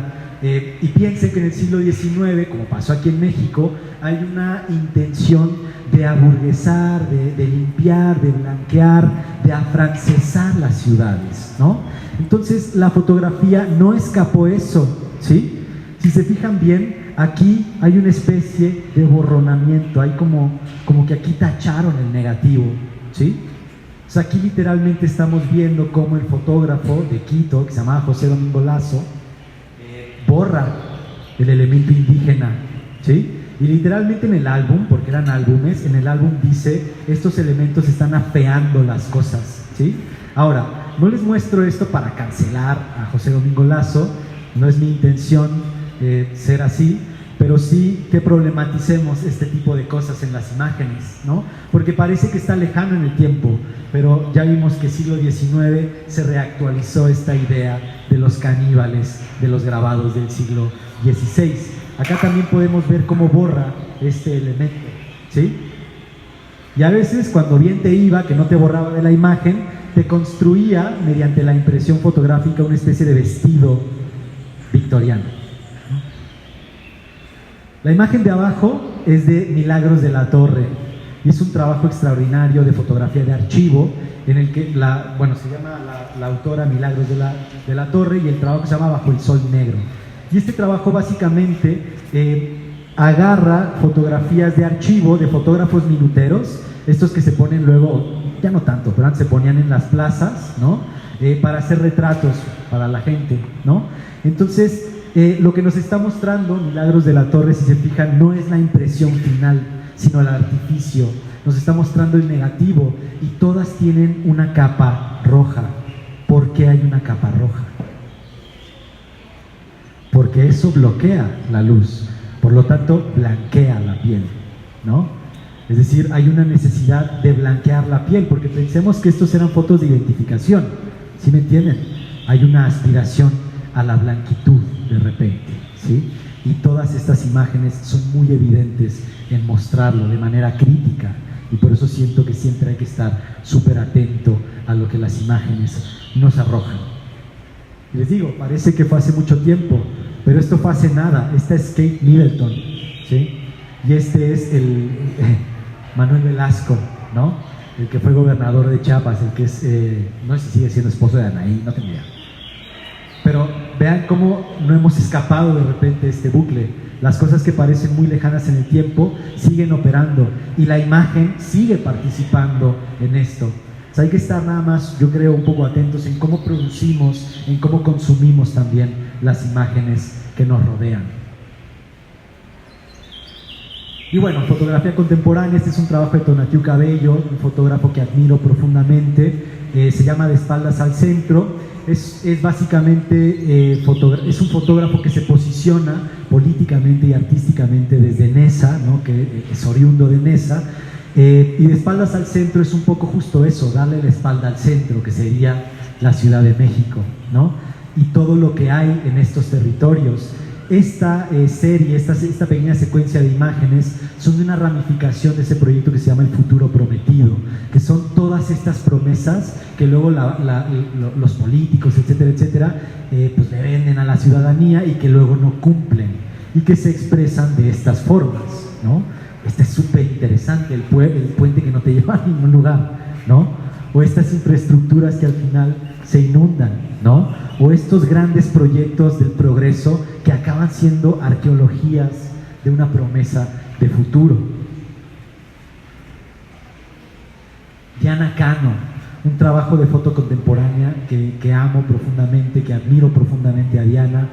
Se llama Borré las paredes de las pintas, ¿no? Que es un archivo de pintas feministas, sobre todo cuando pues están las marchas, etcétera, etcétera, que pues hay pintas por Reforma, etcétera, etcétera. Y lo que hace Diana es subvertir un poco la lógica, porque ¿cuál es la lógica del Estado? Se hacen las pintas, a la media hora ya hay gente que las está limpiando, como si fuera más importante eso que maten 11 mujeres al día. Entonces, lo que hace Diana Cano es borrar el monumento y quedarse solo con la pinta, es subvertir de una manera muy sencilla un orden que es tremendo. Me parece bien interesante el proyecto de Diana Cano.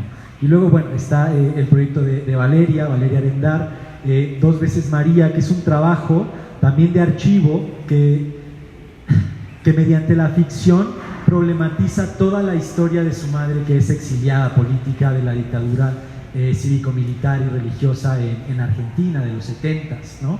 Entonces, nada, o sea, como también la imagen, incluso la imagen hoy en día, con todos los problemas que ya vimos que tiene, cómo sigue teniendo potencia y cómo sigue teniendo la capacidad de accionar en el presente.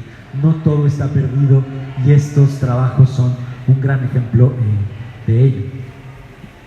Y cierro con dos trabajos.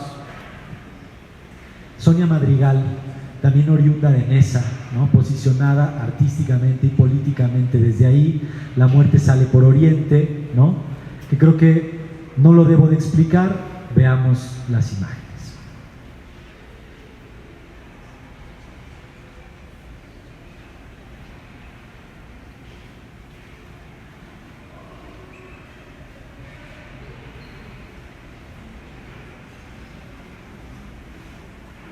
Esta, por ejemplo, me parece de una iconografía bien interesante, ¿no?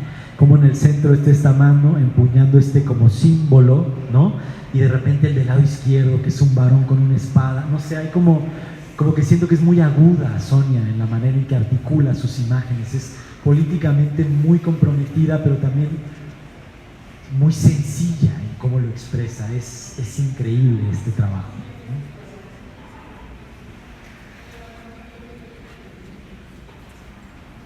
Y cierro esta parte de Sonia con un espejo, porque al final el espejo refleja. Volvemos a esta idea de Sonia, ¿no? De las pedagogías, de sentirte reflejado en ese terror, ¿no? Y el último proyecto fotográfico que les voy a enseñar, antes de darles un par de citas para ya cerrar esta presentación, es este trabajo que me encanta de Óscar Muñoz, que se llama Aliento. Entonces tú entras a esta sala y justamente te encuentras una serie de espejos circulares y dices, ¿por qué una exposición de fotos solo me arroja mi reflejo? ¿No? Entonces te exige acercarte para que te proyectes en ese espejo. Y cuando te proyectas y respiras cerca de ese espejo, con tu aliento aparecen una serie de personas, ¿no? De fotografías, de retratos, también de personas que han sido desaparecidas por contextos de violencia, etcétera, etcétera. Entonces me parece de una potencia tremenda este trabajo, porque literalmente es como volver a darle vida a alguien que ya no está mediante la imagen. ¿Sí? Y bueno, voy a cerrar con una cita un poco larga que les voy a leer de un trabajo que me encanta, porque les dije que iba a volver al fuego. Acuérdense de Mahoma en llamas, voy a volver al fuego. Y dice, es en eso pues en lo que la imagen arde con lo real a lo que en algún momento se acercó, como cuando se dice en los juegos de adivinanza, te estás quemando, en lugar de casi encuentras lo que está escondido. Arde por el deseo que la anima, por la intencionalidad que la estructura, por la enunciación e incluso por la urgencia que manifiesta, como cuando se dice ardo por usted o ardo de impaciencia. Arde por la destrucción, por el incendio que estuvo a punto de pulverizarla, del que escapó y del que por consiguiente es hoy capaz de ofrecer todavía el archivo y una imaginación posible. Arde por el resplandor, es decir, por la posibilidad visual abierta por su mismo ardor, verdad preciosa pero pasajera, debido a que está condenada a apagarse, como una vela que nos alumbra pero que al arder se destruye a sí misma. Arde por su intempestivo movimiento, incapaz como es de detenerse a medio camino o de quemar etapas, capaz como es de bifurcarse constantemente, de tomar bruscamente otra dirección y partir, como cuando se dice de alguien que debió irse porque está en llamas. Arde por su audacia, cuando vuelve todo retroceso, toda retirada imposible, como cuando se dice quemar los puentes o quemar las naves. Arde por el dolor del que proviene y que contagia a todo aquel que se toma la molestia de abrazarlo. Por último, la imagen arde por la memoria, es decir, que no deja de arder, incluso cuando ya no es más que ceniza. Es una forma de expresar su vocación fundamental de sobrevivir, de decir y sin embargo. Pero para saber todo esto, para sentirlo, es preciso atreverse, es preciso acercar el rostro a la ceniza y soplar suavemente para que la brasa, por debajo, vuelva a producir su calor, su resplandor, su peligro. Como si de la imagen gris se elevara una voz, ¿no ves que estoy en llamas? Entonces, saber mirar la imagen sería entonces ser capaces de distinguir ahí donde la imagen arde. Y cierro con esto. No sé si supieron la pequeña historia del pez abisal que subió, ¿no?, a las profundidades, y vi esta imagen que me pareció súper hermosa, ¿no? Es decir, que se muere, pero en ese morir dice, es hermoso esto que había fuera de las profundidades, ¿no?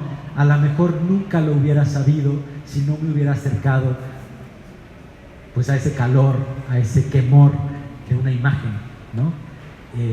Muchas gracias, eso es todo.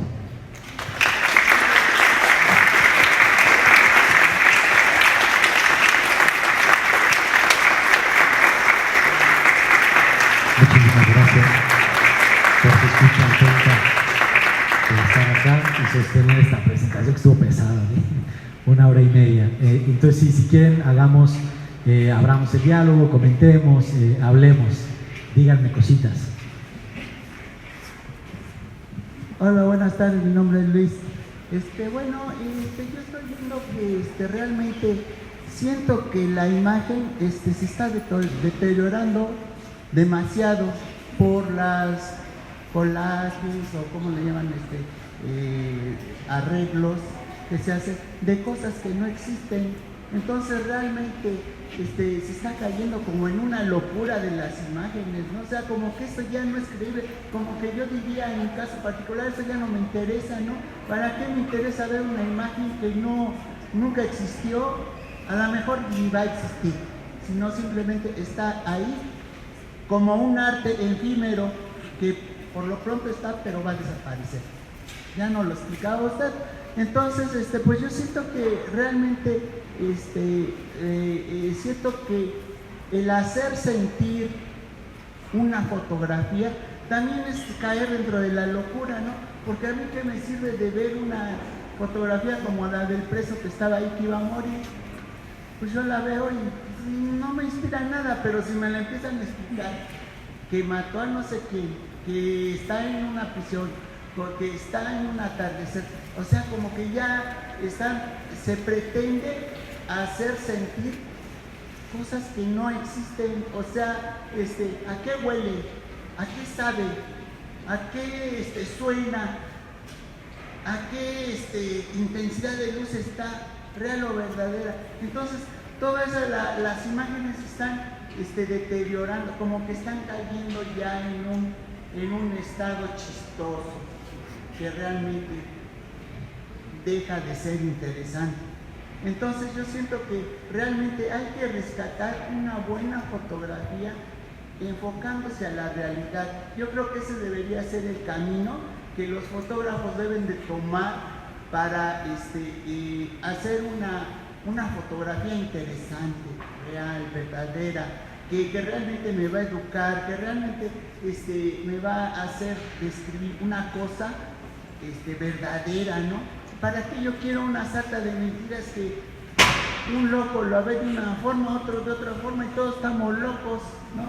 Entonces, yo creo que hay que enfocarnos más bien en una buena fotografía, cosa de la que yo me gustaría estudiar, ¿no? Estudiar cómo hacer una buena fotografía, no un fotomontaje, no una falsedad, no una superposición, no un arreglo. Eso creo que carece de trascendencia. Por eso yo lo veo todo esto como un arte efímero. Dura poco, como la del fuego de Mahoma. Se aparece y se extingue y desaparece. Muchas gracias. Muchas gracias. Ya no entendí muy bien cuál era la pregunta, pero sí, creo que hay que entrarle a la locura de las imágenes. Sí, es un poco mi reflexión. Muchas gracias.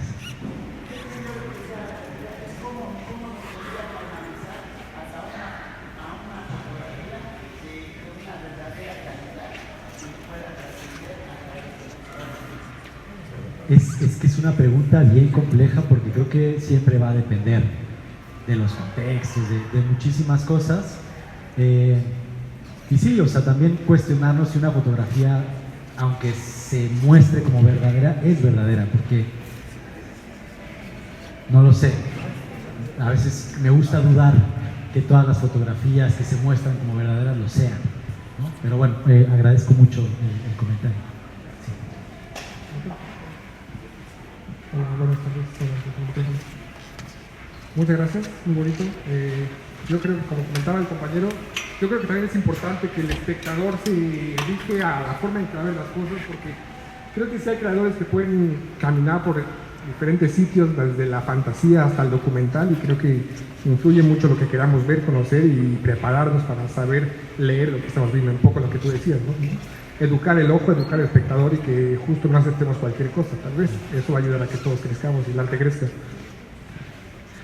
Sí, Sí, creo que al final es bien importante entender los contextos en los que se está produciendo una imagen y en los que se está consumiendo una imagen. Y viceversa, o sea, como creo que es un camino de ida y de vuelta. Al final el contexto es súper importante, lo considero 100% real. Sí. Hola, buenas tardes. Me llamo Tania. Me llamó mucho la atención esta conferencia, me la compartió un amigo que es fotógrafo, yo soy arquitecta y me especializo en iluminación, entonces se me hizo súper interesante el tema. Y después de oírte, ver todos tus estudios de todas las imágenes que proyectaste, a la gente que citaste, se me hizo más como que cachó con apenas un comentario que tuve en la mañana de que yo soy una persona que comparte un montón de reels en Instagram porque soy muy visual. Entonces con una amiga que es particularmente se llama restauradora, es restauradora, me compartió una imagen de un video que están unos monitos ahí saltando en un tumbling y le digo es IA, ¿no? Entonces el de los conejos, ¿no? Ajá, el de los conejos, pero ahora ya hay tortugas, pero ahora ya hay cualquier animal y es el mismo video pero con diferentes, ¿no? Entonces yo siempre estoy peleándome con la imagen contra la IA. Y ahorita que lo que comentas de las imágenes que están como sobrepuestas, que ya le rayaron desde hace tanto tiempo, y me hizo mucha coherencia esto que dices, que se van repitiendo, ¿no? Y inclusive socialmente repetimos cosas de moda, de música, todo lo repetimos, ¿no? Todo vuelve. Y ahora de imagen, también no somos tan reales. Todo el mundo, yo me pinto los ojos, me cambio la ropa.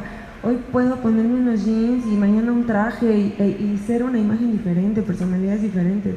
Entonces, se me hace súper interesante cómo la evolución y la tecnología nos está llevando a ciertas ficciones, pero lo que le compartí a mi amiga fue se me hace tan interesante ver estas imágenes, y creo que fue otra imagen más bien, porque era una persona, y le digo, esa persona no es real, pero está cañón darnos cuenta de que la IA nos está superando, y entonces, ¿qué podría volvernos más sensibles a distinguir que eso no es real y que no tengo por qué sufrir tanto porque no es real, pero en realidad nos estamos jugando con nuestra mente visualmente, cañón? Entonces, es súper interesante tu estudio, gracias, y pues, gracias.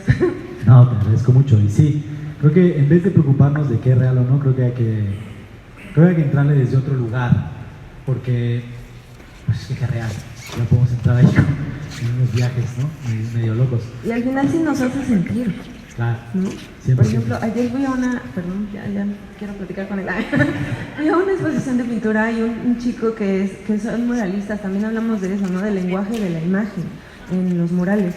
Entonces él hizo un mural verde de la calle de Madero, como con un blur, así nada más medio distinguías la Torre Latino, se veía que era Madero, pero en primer plano estaba una persona tirada en el piso con unos perritos.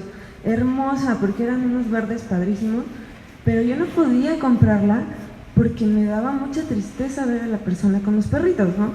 Pero hermosa, ¿no? Y también es lenguaje, o sea, como dices, educa, ¿no? Sí, justo lo que platicamos durante la conferencia. Totalmente. Gracias.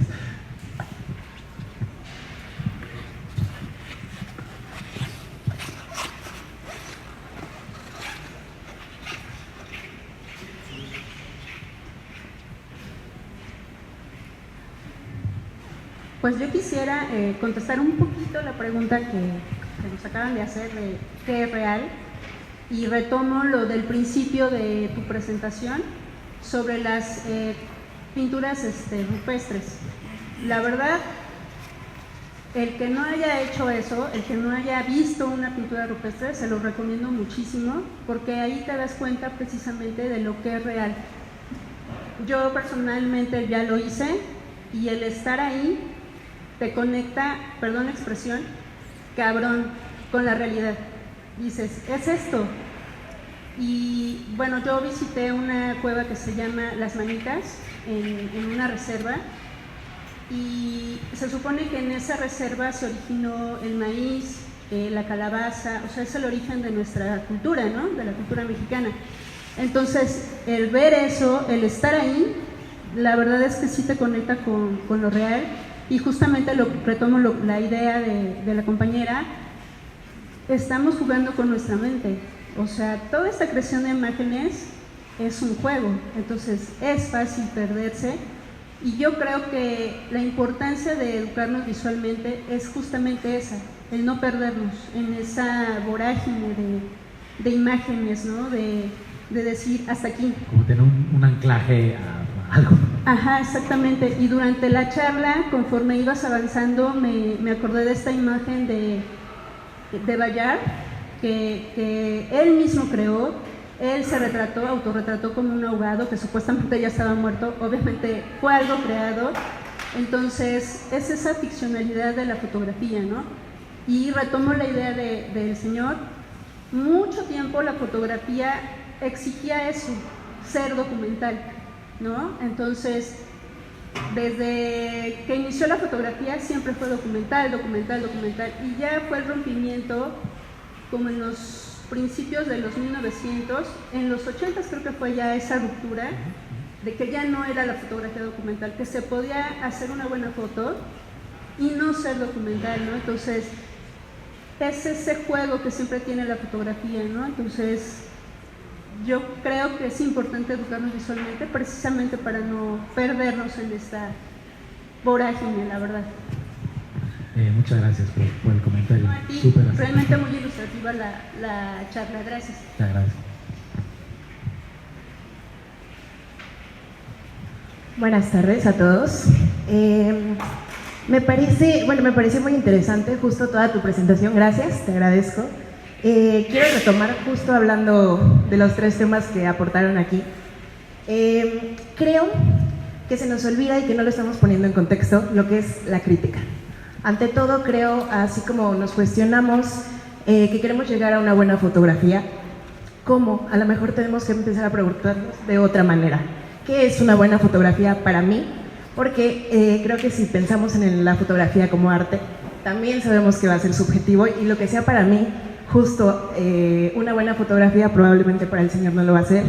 También creo que el lenguaje es importante. Por ejemplo, hace rato lo notábamos, ¿no? Cuando mencionaste la parte esta de que la mujer negra, la niña negra, porque era una niña negra, no fue retratada justo, ¿no? Incluso podemos ser críticos en esta sala en cómo se comunicó la negra.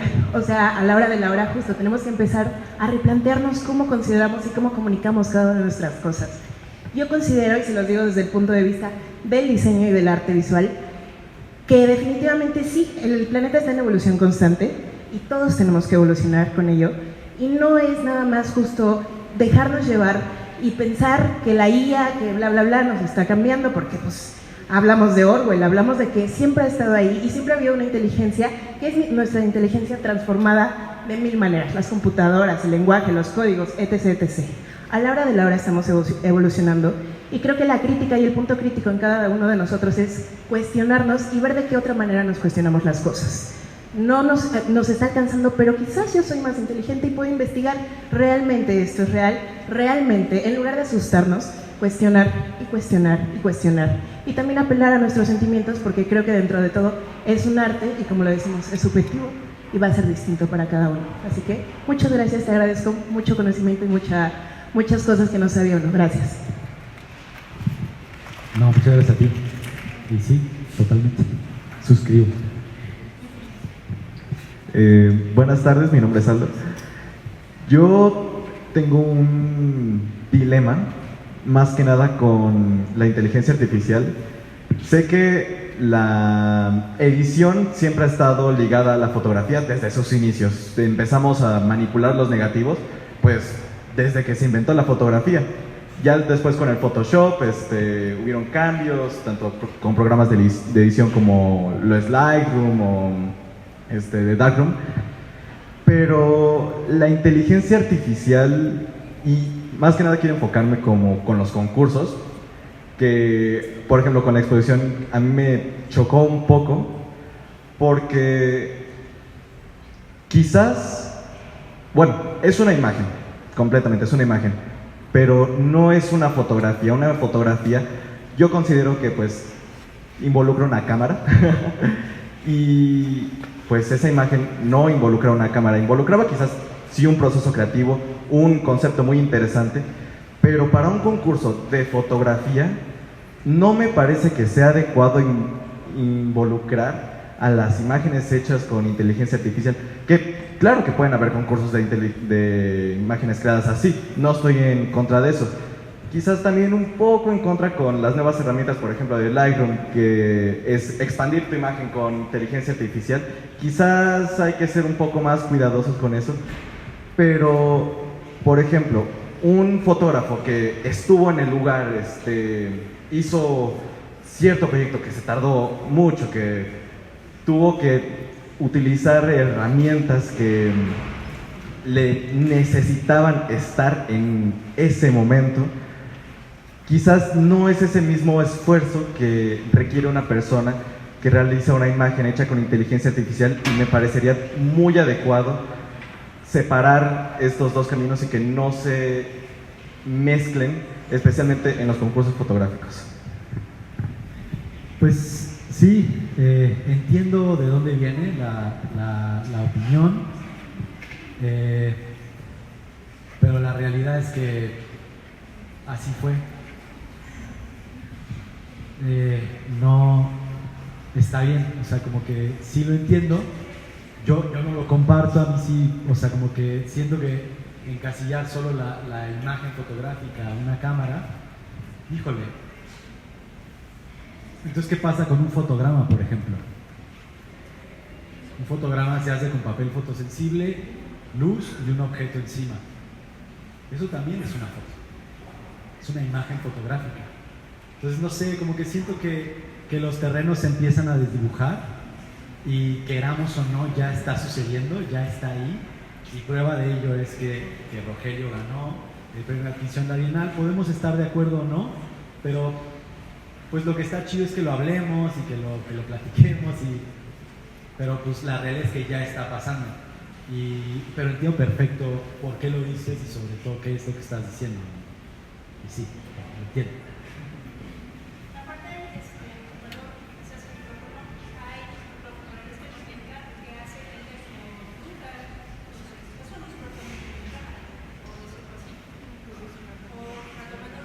O la cianotipia, o los procesos antiguos.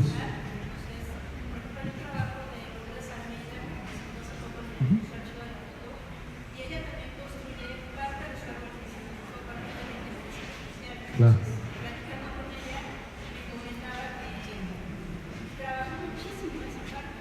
Sí, como que no es una salida fácil, mucha gente por supuesto que sí creo que lo usa como una salida fácil, pero insisto, o sea, cómo se usa, cómo se aplica, cómo se pone en práctica, creo que eso es lo que es interesante.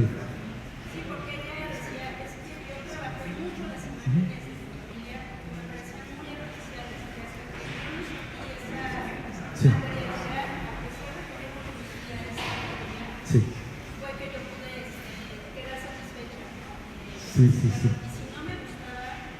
Sí. Sí, siento que son debates que se están dando ahorita y que está buenísimo que los vayamos como trabajando, y pues obviamente cada quien tiene sus posturas y las defenderá, pero yo creo que es interesante que al menos lo problematicemos, lo socialicemos y lo vayamos platicando, porque ya están aquí y ya están ganando premios. Esa es la realidad. O sea, nos guste o no, ya está sucediendo, hay que estudiar el fenómeno, ¿no? Buenas tardes.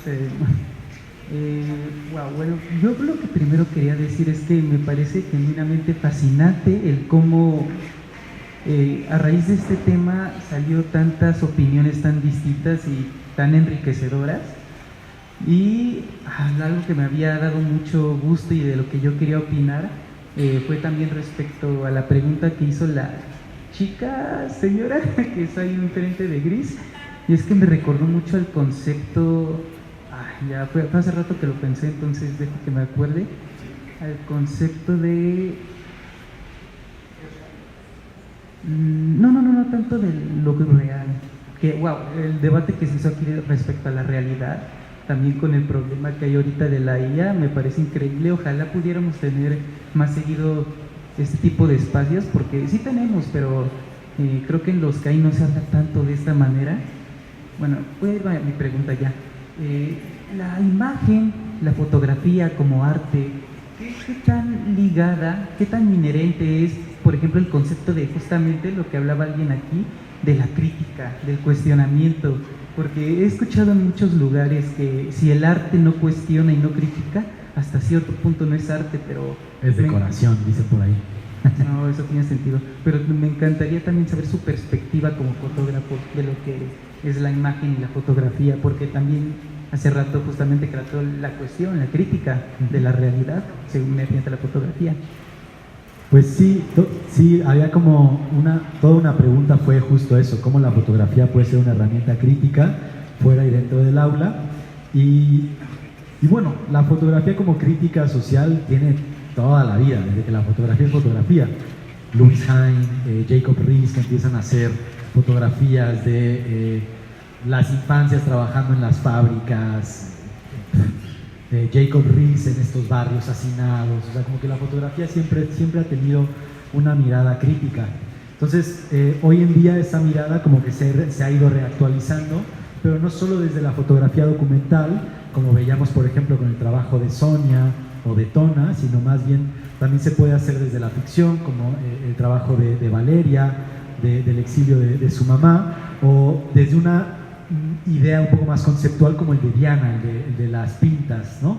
Entonces, está ahí, está muy adherida. Hay fotógrafas y fotógrafos que pues deciden no hacer con sus imágenes, incidir en ciertas temáticas, y está bien, pero hay otras personas que sí les interesa utilizar esa herramienta para decir, hey, esto está pasando, ¿no? No sé si te contesté, pero más o menos. Para mí.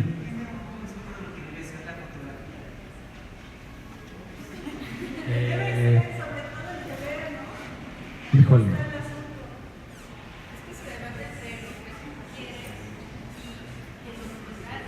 Claro. Sí, sí, sí. 100%. Sí. Sí, sí, sí. Claro. Sí. Totalmente. Sí, sí, sí. No, y la tradición del siglo XX, y tú, Graciela, o sea, sí.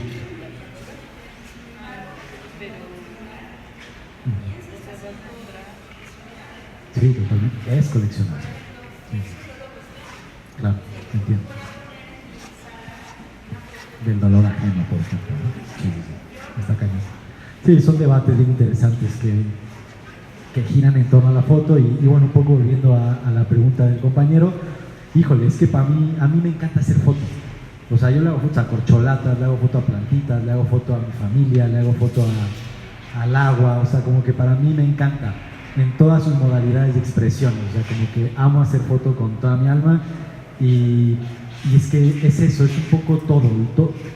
Es bien difícil la pregunta, porque tengo que resolver de repente qué es para mí la foto, y es bien complejo. Perdón que no te sepa responder.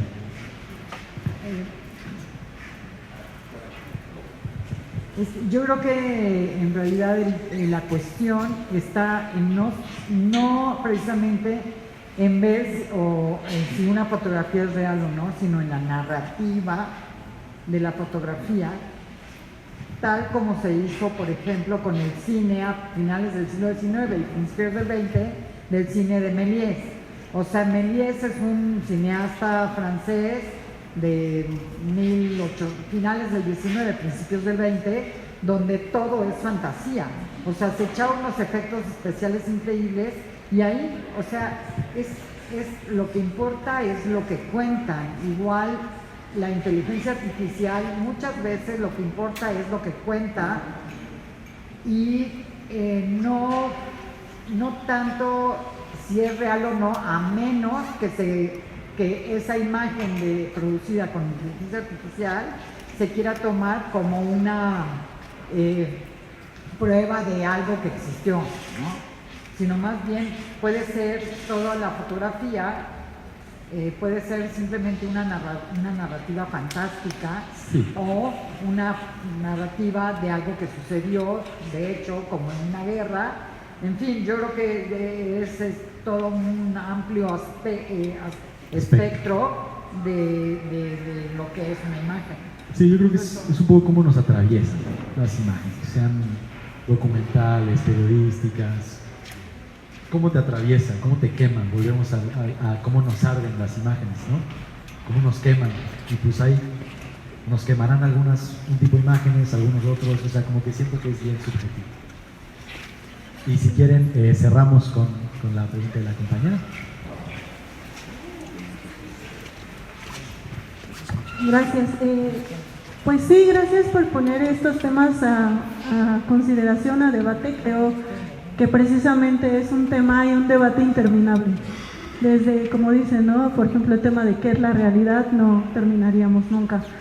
Entonces, para poner estos temas a debate, preguntar qué es el deber ser en la fotografía, porque no considero que haya una sola fotografía que sea totalmente objetiva.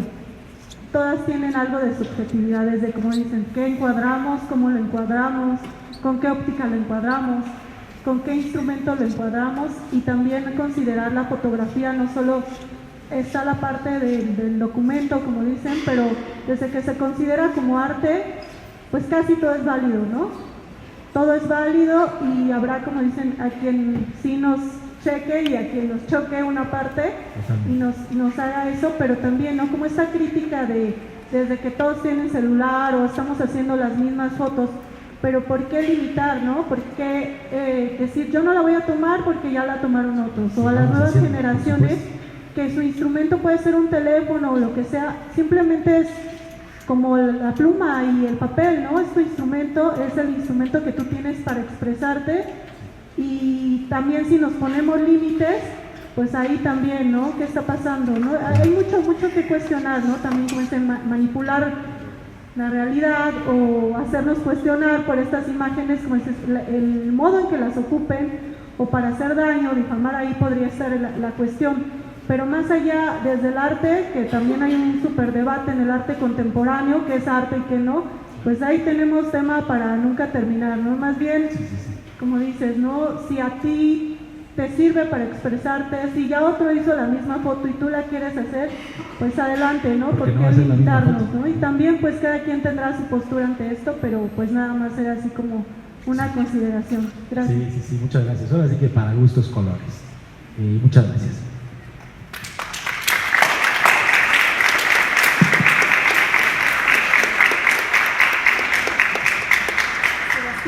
Muchas gracias, agradecemos mucho esta invitación a crear nuestra propia narrativa visual, que precisamente es lo que buscamos, lo has logrado de una manera increíble. Esta es tu casa, la de todos ustedes también, para cuando gusten. Y los invitamos al resto de los diálogos, tenemos 2 conversaciones aún más. Particularmente quiero agradecer al profesor y fotógrafo Roberto Uribe, que completamente esta charla surgió también gracias a su total colaboración. Él no nos pudo acompañar el día de hoy, pero bueno, parte de esta investigación, entiendo, también se desarrolló en conjunto. Muchas gracias al maestro Roberto Uribe. Y les comento... ¡Bravo! ¡Bravo!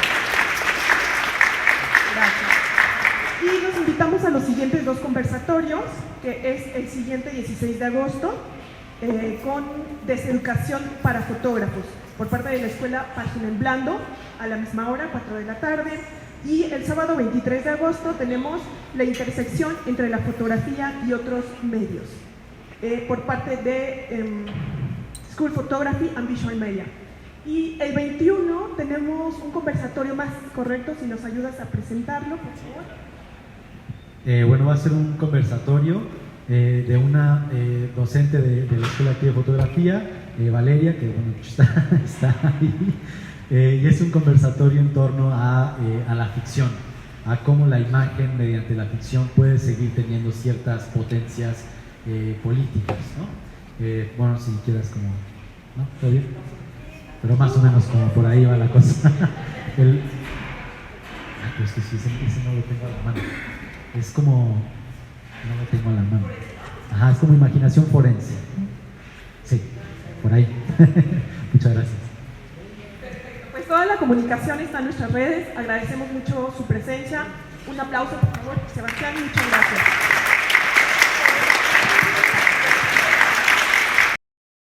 Gobierno de México. Segundo piso de la Cuarta Transformación.